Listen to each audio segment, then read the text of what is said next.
Hello and welcome to all the viewers. Today our subject of discussion is accountancy and we are going to deal with the chapter Fundamentals of Partnership of class 12th. Stay with me, learn with me. I am Preeti Sharma and find out what we are going to deal with today. Today we are going to discuss the topic partner salary and commission as well as capital ratio. So first of all we will focus on partner salary and commission. The basic rules of providing partner salary and commission is if partnership deed is present, then only partner salary or commission is provided to the partners. If partnership deed is silent, then no salary or commission is provided to the partners. Secondly, providing partner salary and commission is one of the way of appropriating the profit. You can see some of the rules of partner salary and commission on the screen. The first rule is if 1 month salary is given, then convert into per annum. For example, the salary of January is given, that is rupees 1000. Then first of all we have to convert that 1 month salary into the full year by multiplying by 12. The second rule is commission can be calculated in two ways. If it is mentioned in the question to provide commission to the partner, then these rules apply. First, percentage of net profit before charging commission. If it is mentioned in the question, provide commission before charging such commission, then formula will be profit into rate upon 100. B, percentage of net profit after charging the commission. If it is mentioned in the question, provide commission after charging such commission, then formula will be net profit into rate upon 100 plus rate. Now you can see one of the example of partner salary and commission. There is one question given on the screen. It is written K and V are partners. K is entitled to a salary of rupees 2000 per month. So per month salary is given. That means first of all we have to convert this per month salary into per annum. Now it is written together with the commission of 10% of net profit. Before charging any commission, V is entitled to a salary of rupees 5000 per annum together with the commission of 10% of net profit after charging all commission. Net profit before any commission but after charging salary for the year ended 31st March 2012 were rupees 55,000. Show the distribution. So let us solve this question. First of all, see the credit side.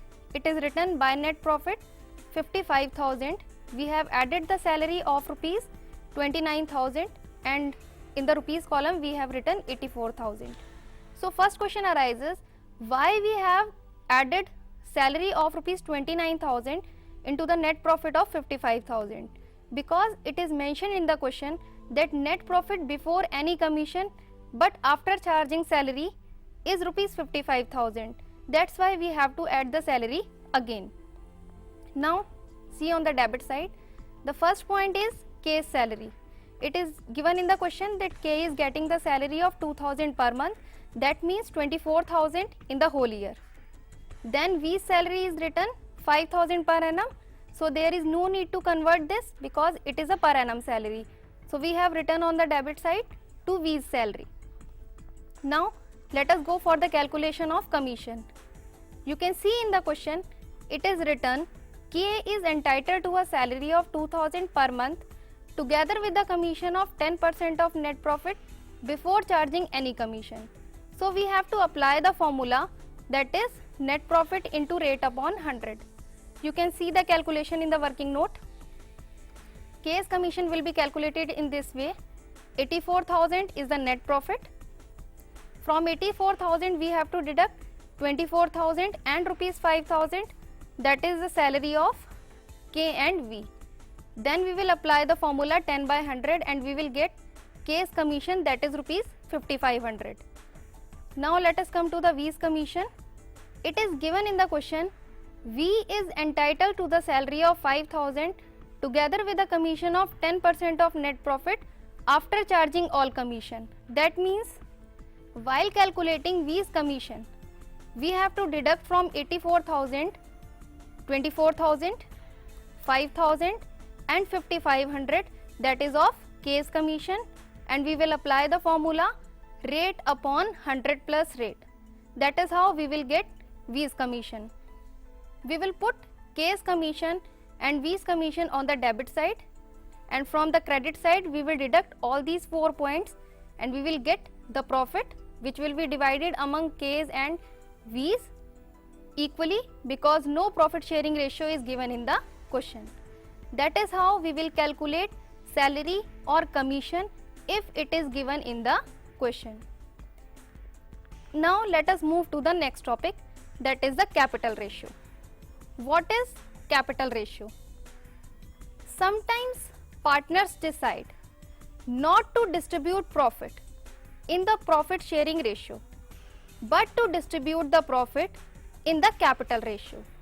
In this type of question, we have to calculate capital ratio of the partners. Suppose fixed capital is given in the question. If fixed capital is given in the question, then there is no complication while calculating capital ratio, because the ratio of fixed capital will become the capital ratio. But if in the question a partner withdraws or introduce capital again and again, then we have to show some calculation and then we have to calculate the capital ratio of the partners. So let us see one of the question of capital ratio.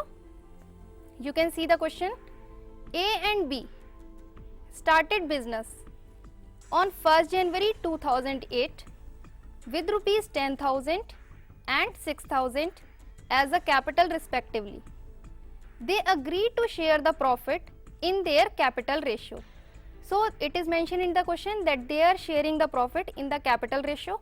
So we have to calculate capital ratio in this question.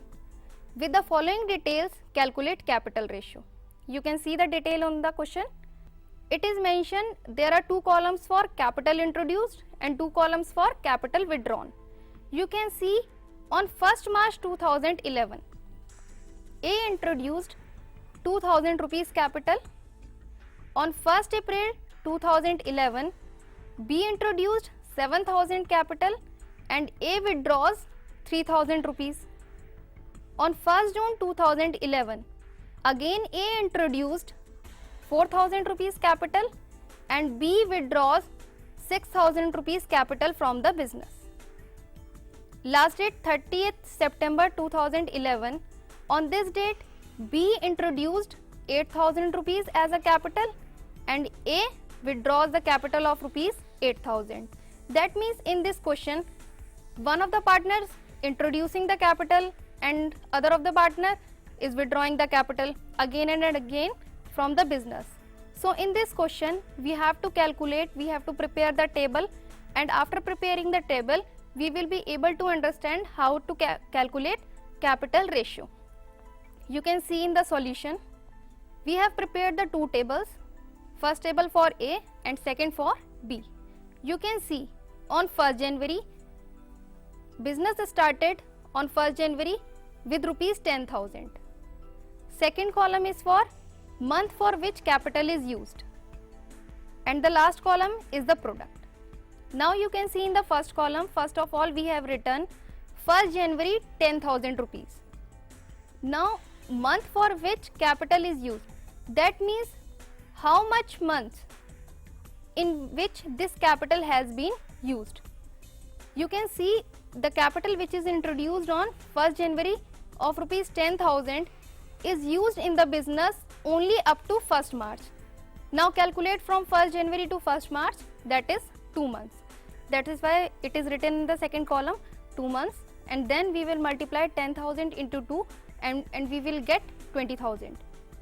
In second column you can see on 1st March again 10,000 plus 2,000. That means A introduced rupees 2,000. So the capital will become 12,000. This 12,000 rupees has been used in the business from 1st March to 1st April. That is for 1 month. That is why in the second column we have written 1 month, and then we will multiply 12,000 into 1. We will get 12,000.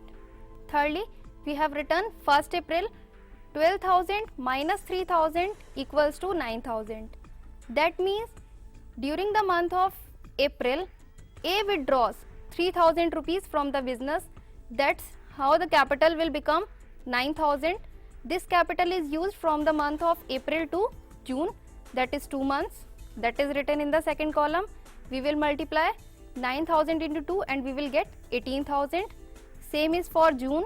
In the June, again 4000 rupees introduced, that is for 4 months. We will get 52,000.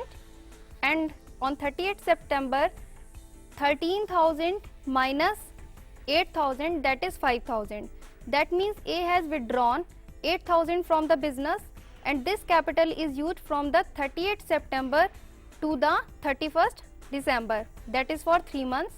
We will multiply and we will get 15,000. The total of third column is 117,000, that is 1,17,000. The same calculation is for B. 1st January, B introduced rupees 6,000. This 6,000 has been used for 3 months. The product will be 18,000. Similarly, on 1st April, B introduced 7,000 rupees. So the capital will become 13,000. This 13,000 has been used for 2 months, and in the product column, we will get 26,000. On 1st June, B withdraws 6,000 from the business. That means capital will become of rupees 7,000. This 7,000 has been used in the business for 4 months. We will get the product of 28,000. And on 30th September, again B introduced rupees 8,000 in the business, and the capital will become 15,000. This capital has been used in the business for 3 months, and we will get 45,000. And again the total is 117,000, that is 1,17,000 for B also. So the capital ratio between A and B will be 1,17,000 is to 1,17,000. If we will solve this, we will get 1:1. So this is how we will calculate capital ratio between the partners. Hope you must have understood the topic, both the topics, that is the salary and commission of the partners, as well as how to calculate capital ratio if it is given in the question not to share the profit in the profit sharing ratio, but to share the profit in the capital ratio. Thank you. Have a nice day.